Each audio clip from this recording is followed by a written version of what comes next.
Welcome back to Lit Sports Online. We're here to recap some of the fight stuff that we went over last weekend and to give you a preview of UFC 231 this coming weekend. So to start it off, we'll look back at last weekend's The Ultimate Fighter finale, where we saw Rafael dos Anjos fight Kamaru Usman in a fight that went about the way I thought it was going to go.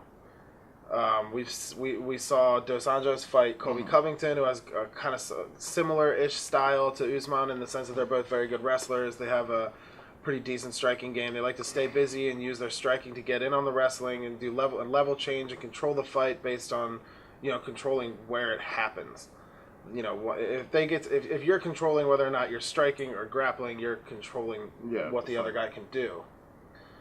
And so that's what we saw happen. We saw Usman use his striking to get in on Dos Anjos. We saw him take Dos Anjos down repeatedly, inflict a little bit of damage on the ground, and win a pretty one-sided decision. I don't know what else to say. It went the way I thought it was going to. It's always nice and easy when that happens for me. Yeah. So moving on, we'll go to last weekend's Fight Night 142. Yes. So there are 3 fights that we talked about last time. And I only guessed one of them correctly, and it was a bad day to be an Australian fight fan. Sucks to suck. One of the biggest Australian fighters of all time, Mark Hunt, unfortunately lost his decision to Justin Willis, and it didn't go as I thought it would. Obviously, I picked Mark Hunt to win. I think we both were in agreement that Mark Hunt, at least I was, when we were talking about it. So I'm surprised. I thought that Justin Willis was going to come out a little more aggressive, throwing bigger shots, not staying as grounded and centered as he did. He kind of came out more reserved than I expected him to, and used a little bit more varied striking game than he typically does to kind of pick his shots better. He had a longer reach than Mark Hunt, so he kind of stayed at range a little better. And I think that Mark Hunt had some sort of shin injury, so it took away a little of what he normally does. So he wasn't throwing as many leg kicks to cut down on Justin Willis's mobility, things like that. So I think that it just didn't. I think a combination of Mark Hunt not being able to do exactly what he wanted to do and Justin Willis coming in there with a little bit different of a game plan than most people expected were what led to Mark Hunt losing the fight and Justin Willis picking up the win, which is great for Justin Willis. It's a big win over a giant name in the division. Win.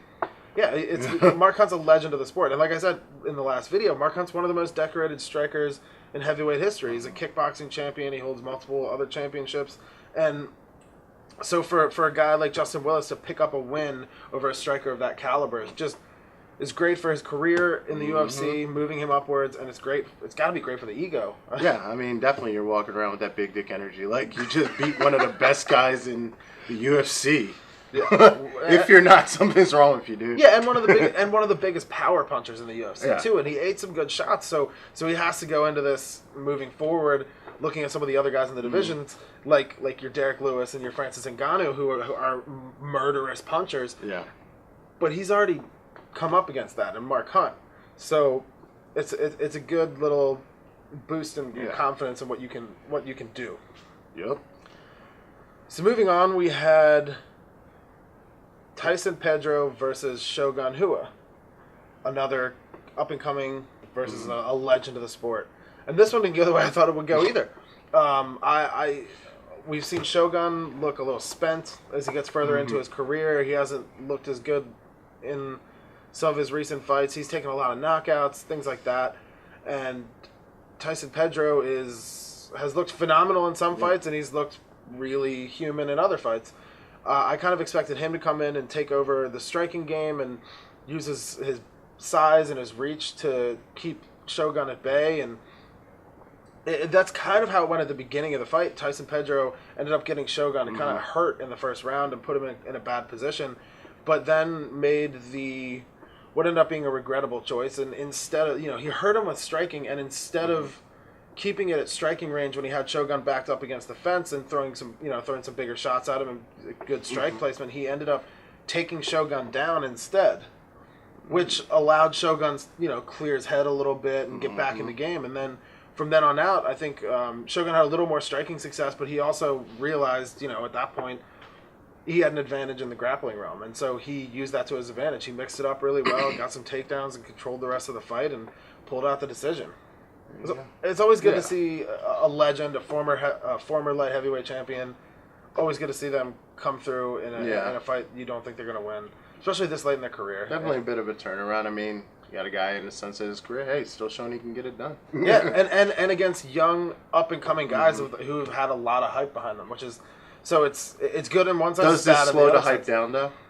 Do you believe? Yeah, definitely. I think what it shows is, and we've seen this in this is the first time we've seen this with Tyson Pedro, is that his decision making in those moments where he does have control of the fight, where he has the other guy hurt. We've seen him do this a couple times where he has his opponent in trouble, and then instead of keeping going and sticking with what worked and what got him to that moment, he decides to go for the takedown and let them get their head back in the game. So I think I don't think it's that the skills aren't there. Yeah, I think he's sticking to the plan.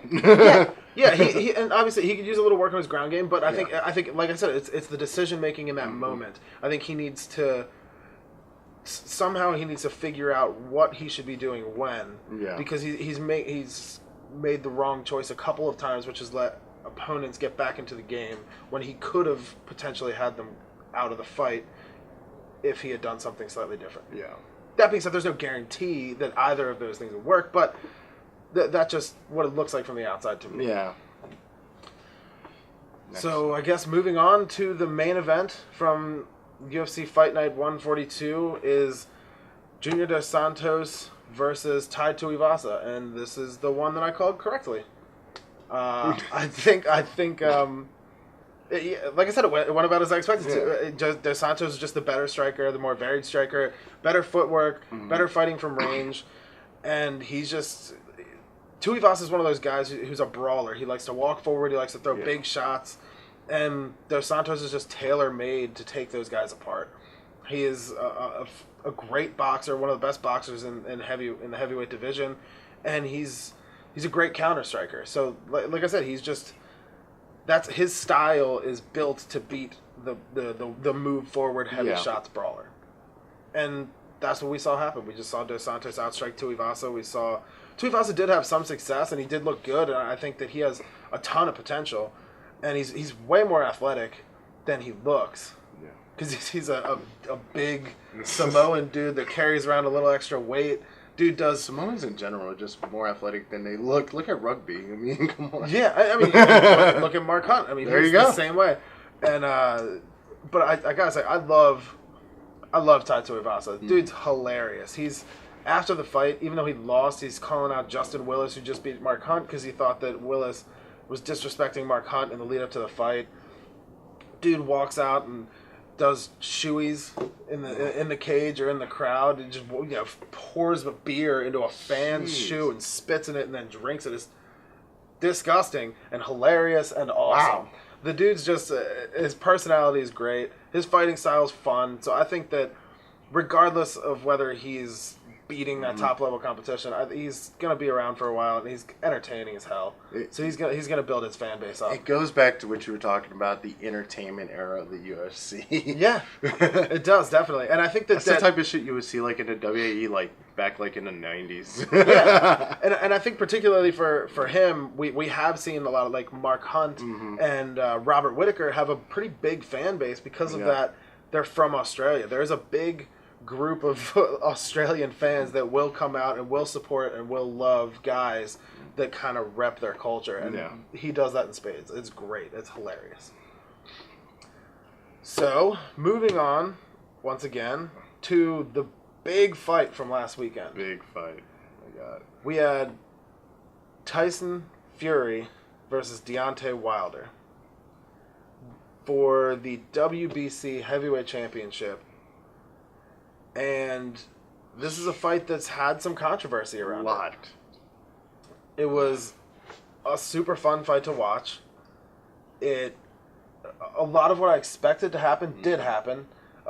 Wilder's throwing those big shots. He's looking for, the finishing punch. And Tyson Fury did his typical just weird style. He's great footwork, great punches, great head movement, and he didn't let Wilder get comfortable enough to actually find those big shots consistently. Yeah.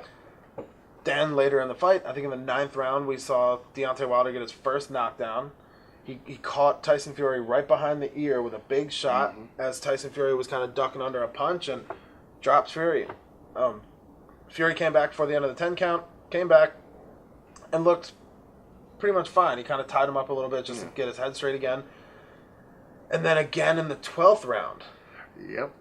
And in that 12th round... What the fuck happened? everybody's saying like, dude, he got up like the Undertaker from the dead. Yeah. It was crazy. I thought he was completely flatlined. He was just flat on his back. That shot landed and he just hit the floor like a sack of potatoes. And I thought he was knocked out, honestly. I thought he was out cold. I thought he was completely out cold. I was surprised it wasn't called in that moment. I was like, oh shit, it's over. I think even Wilder thought he was out cold. The ref was looking at him, and I think what happened is the camera angle, you couldn't see that his eyes were open. Once they went around a little bit, you could see that his eyes were open. You could see he's looking at the ref as the ref's giving him the count, and he kind of nods as the ref gets to like 5 or 6, and then got up before the 10 count. Yeah. And I was watching that, like, just baffled at the fact that he got up from that giant shot. That hit would have knocked out any normal man. I'm like, Jesus Christ, dude. It was crazy. Dude got up like a zombie. And then not only did he get up, and he was smart enough to tie Wilder up a bit and kind of get out of that long striking range that he was taking those shots from, but he like won the rest of the round. Yeah. He landed more punches than Wilder did for the rest of the fight. And I don't know, it's crazy. The Gypsy King just should now be called the Zombie King or something because that dude is... There's no way you should have been up after that. It is unbelievable. Jesus. Okay, so the rest of the fight we'll talk about now is I think that a lot of people are mad that the fight ended in a draw. A lot of people are saying that Fury got robbed. We also had Ice Cube saying that Deontay Wilder got robbed, which I think is kind of an absurd opinion to have. But I remember that night, I thought that Fury had won the fight. I thought that he controlled a lot more of the fight. He landed a lot more shots. He was more, just overall more successful in his game plan. Yeah. And like I said, he landed a lot more than Wilder did. And made Wilder miss a lot more than Wilder made him miss. That being said, boxing judging is a little different than MMA judging. Yeah. And so in boxing, if you get a knockdown, it's an automatic point deduction from the guy who got knocked down. Yeah. So, essentially, Deontay Wilder had 2 10-8 rounds. So he essentially won 4 rounds in those 2 rounds. So if it's a 12-round fight, and he has 4 rounds in the bag, I find it hard to believe that you look at it and say that Tyson Fury won all, like, 8 or 10 rounds other than those 2. I think that enough of those rounds were close enough that you could score him for Wilder easily and easily get a draw. So I personally now, like, looking back on it after the first night, where I was a couple drinks in and very excited about the fight. And the group text like blowing up. Yeah. And I think the decision, I think the draw was a good decision. Yeah. I think there was one judge that scored the fight as a blowout for Wilder, which I think is crazy. I think that judge needs to not be allowed to judge anymore. But I don't think that it is as crazy of a decision as a lot of people in the media and on the internet have been making it out to be. It was a really, really fun fight to watch. It was. And I particularly loved Tyson Fury after the fight talking about Anthony Joshua, the other champion, saying, who cares about that guy? We're the number 1 and 2 heavyweight in the world. Number 1 right here. Number 2's holding the belt over there because everybody knows I just won this fight. Which is just funny, but I personally want to see the rematch before we have either of them move on to fight Anthony Joshua. I do want to see whoever wins fight Anthony Joshua, but I want to see the rematch. I want to see who actually is the better fighter. And I think, based on what happened this time around, both guys will change their game plan up a little bit, but I think it'll be just as fun. And again, we're going to see if Fury can avoid that punch. Yeah. Hopefully, for his own sake, hopefully he can avoid it next time, because that was the craziest punch. And I don't he was know how, done. He was just out now. Yeah, I don't know how he got back up, but it was a hell of a fun fight, and I actually like the decision, and I can't wait to see the rematch. Yes. So now, moving on to this coming weekend, we got UFC 231, an event that I've been looking forward to for a long time, for two reasons mainly.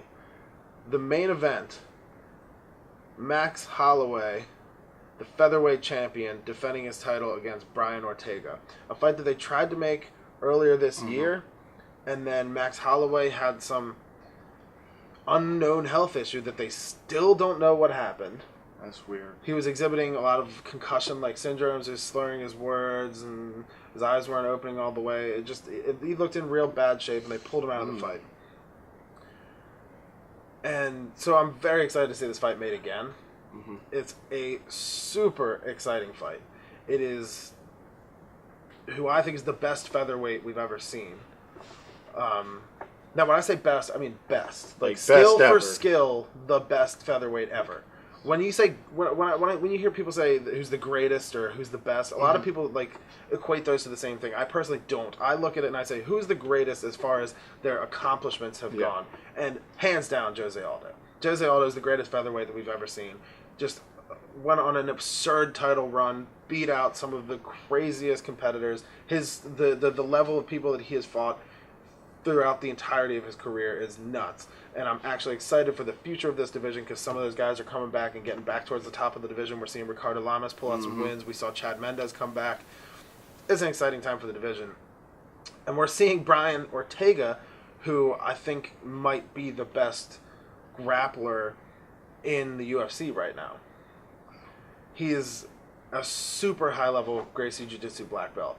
And he has the skills, the timing, and the proficiency to end the fight anytime he gets his hands on somebody. It is a scary prospect to get anywhere near that guy, because he's going to tie you up and he's going to find your neck somehow. So how do you beat him? You do what Max Holloway is very, very good at. You have a long striking range,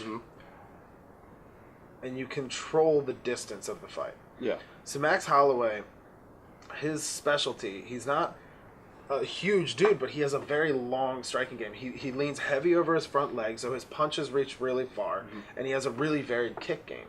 So he's able to throw really long distance kicks without getting anywhere near the point where his opponent can grab onto him. Yeah. And that keeps his opponent out there, and it keeps them guessing, and they know that they have to get through those kicks. If they want to grab onto him, they have to go through that kicking range, which is potentially catastrophic. Yeah, you take a wrong kick to the side of the face, you're done. Yeah, and especially when you have somebody who has a varied kicking game like Max Holloway, where he has, head kick, like front kicks, roundhouse kicks, spinning back kicks, all sorts of stuff, a ton of tools in his box that we've seen him pull out against a bunch of different people and be very successful with. Now, the next step for Ortega to get in and grab onto Holloway is he has to go, after he's gotten through the kicking range, he has to get through that punching range. And Max Holloway is a great boxer.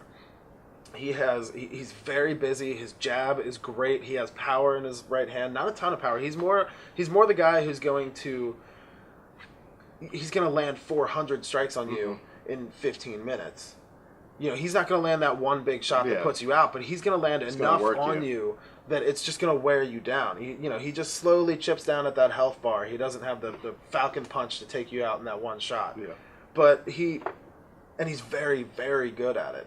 And one of the things that's interesting about Max Holloway that we see him do is he gets more successful and busier as the fight goes on.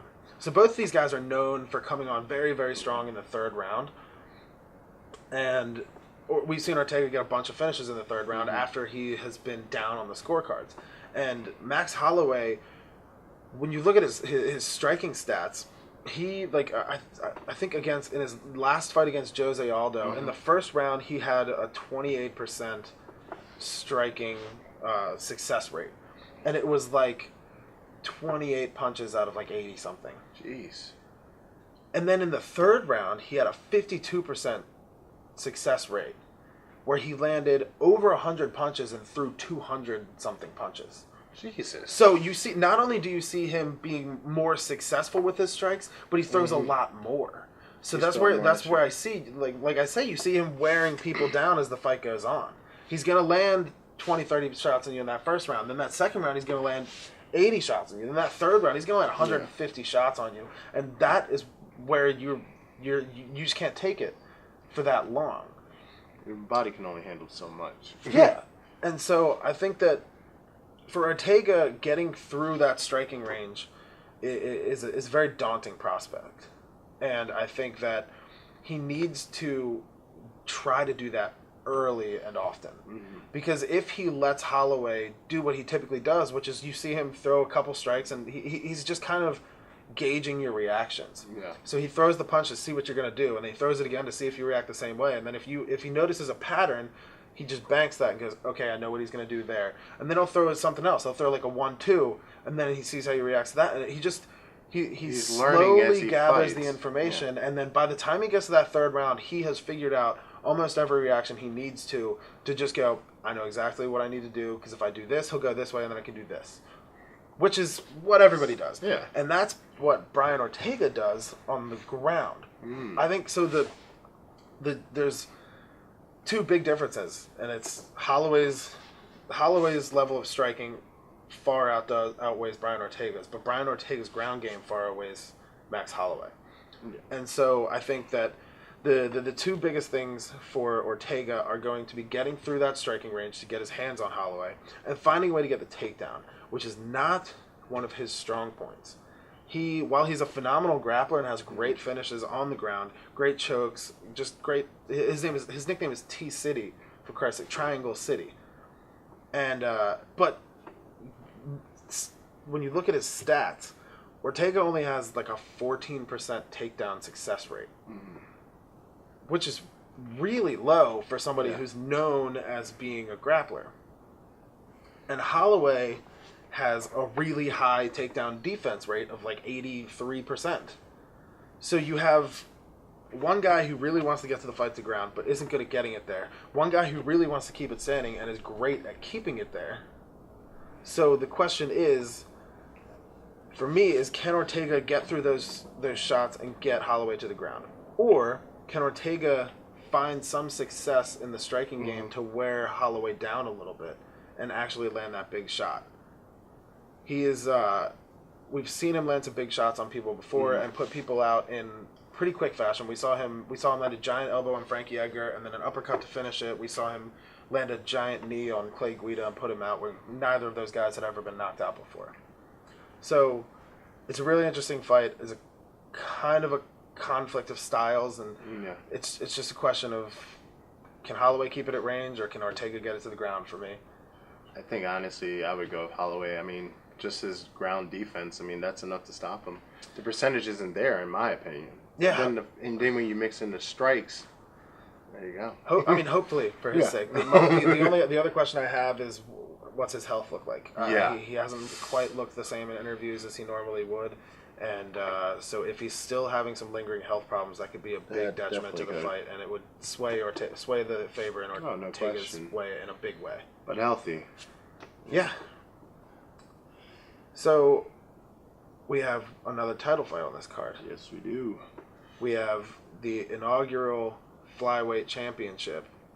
We have Valentina Shevchenko, 17-time world kickboxing champion, versus a woman that she has fought on 3 different occasions and beat on 3 different occasions in one of my favorite fighters of all time, Joanna Jędrzejczyk, who is the most successful strawweight women's fighter of all time. Yeah. So this, to me, is a real interesting fight in the sense that they've fought before. They fought 3 times. Do you think she gets revenge this time? You think it's different in the octagon? So I think I honestly don't know if she's going to be able to pull it out, but it is a lot different in the octagon versus in kickboxing. It's different. It's a cage versus a ring, so it's you know, easier to kind of back somebody up and hold them there. It's different rules as well, and so the question is. At the point when they fought in their career, Valentina had already been a championship fighter for a little while, and Jędrzejczyk was kind of on her way up. So there was a big experience difference, and that played into the fights in a pretty big way.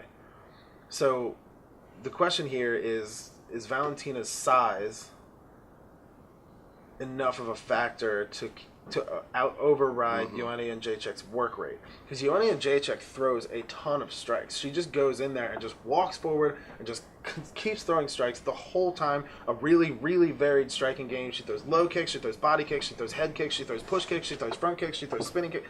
Everything you can imagine. She has every strike in the book. So does Shevchenko. They're both kickboxing world champions. Yeah. So for me, it's a question of, is Shevchenko's size and power going to overrule Joanna Jędrzejczyk's pressure and just work rate? Is Jędrzejczyk able to throw enough punches consistently and quickly enough that it throws Valentina Shevchenko off enough that she can't get the powerful strikes in that she has? We've seen Valentina Shevchenko beat Holly Holm, who was a 15-time boxing champion. And so we know that both of these ladies, that's their specialty, is striking. The other question for me is Jędrzejczyk able to keep Shevchenko off of her? Because we have seen Shevchenko win by submission. We saw her win her last fight, her debut in the weight class by submission. And we've seen her beat some really high-level grapplers with submissions. So I think that if Jędrzejczyk gets taken down by Shevchenko, it could potentially go badly for her. That being said, I don't think these ladies are going to be looking for takedowns much. I think that based on both of their styles and based on their history, I think they're both. At least I know that Jędrzejczyk, for how proud she is, wants to get those losses back. Yeah, she wants to go in there and beat Shevchenko and prove that she is the better fighter and the better striker. Yeah. So I don't know who's gonna win this one. I have a feeling Shevchenko might take it. I think she's a much bigger fighter. But both of these women have said that this is the weight class they feel most comfortable at. It's just a difference of Jędrzejczyk not wanting to cut that weight anymore, and Shevchenko not wanting to be slightly undersized for the division anymore. Because she's fighting girls like Amanda Nunes and Holly Holm, who are just bigger than her. Yeah. And Amanda Nunes is also an interesting facet in this fight because she is a training partner and fights out of the same camp as Jędrzejczyk, and is also the only person to beat Shevchenko twice. Oh. So Jędrzejczyk's coaching staff and training partners all have experience and know how to beat Shevchenko. It's just a question of, does Jędrzejczyk possess the size and the capability to pull off that same sort of game plan? We will see. We are going to I really don't know what's going to happen. But that makes it exciting, though. You just don't know. Super exciting. 2 title fights on one card. That's insane. One of the most exciting things that can happen. There's other fun fights on this card. We have Gunnar Nelson coming back for the first time in a while for fighting Alex Oliveira, which is going to be a fight that determines which guy is on the trajectory towards the top of the welterweight division again. We also have Jimmy Manuwa versus Thiago Santos, which is 2 heavy hitters in the light heavyweight division. Thiago Santos has gotten a couple big wins lately. Manuwa's had a couple losses after being in the top couple in the division. So it's an interesting crossroads, and we'll see which one of those guys is on the trajectory towards the top, and hopefully get some fireworks out of that one. We also have a fight that I am very excited about in 2 of the top strawweights in the world, female strawweights in the world, in Claudia Gadelha versus Nina Ansaroff. And Claudia Gadelha is a girl that's always at the top of the division. She's beats pretty much everybody, and Nina Ansaroff is a girl that's trying to prove that she deserves to be at the top of the division. She's married to a champion in one of the other female divisions, Amanda Nunes, and so it's a fun fight of 2 girls. Like I said, it's just a bunch of fights where we're gonna find out who's gonna be in that top 5. And it's very exciting. It's an exciting time to be a fight fan. We got this. We got a ton more fights every weekend for the rest of the year, culminating in John Jones' return on December 29th versus Alexander Gustafsson. It's a good time to be a fight fan. It is, and we at LitTube have it all for you. Thanks to my boy Pat. We have this. So that was our episode. We got a ton more content coming. Again, don't miss the fights this weekend. Don't forget to go to thisislitTube.com. We'll be talking about it over there. We'll have more videos coming up for you next week. And also, don't forget another episode of Third and Goal. But yep, my name is Gerald. This is Pat. Stay tuned. Take care. Rah. New York. Sally sells seashells by the seashore. The life of the wife is ended by the knife. I'm just saying, that was a weird thing to do to him. I'd like to think it makes me better. Why the fuck did they shut down the McDonald's again? Again? Yeah, the new one up there. I didn't do that. Yeah, she's fucking gay. They did that. Homosexual, please. Are we ready? Super kick the fucking Disney out of you.